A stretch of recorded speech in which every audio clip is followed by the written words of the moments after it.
na po maluto. So, saglit lang po.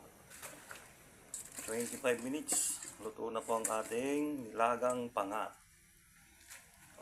Yan lang po. Kabilis ang magluto pag may pressure cooker. Salamat po, Ama.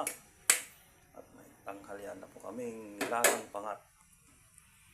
And check na po natin mga boss. Yan na po. Luto na. So, okay na ang tanghalian natin. Nilagang pangat. Salamat po.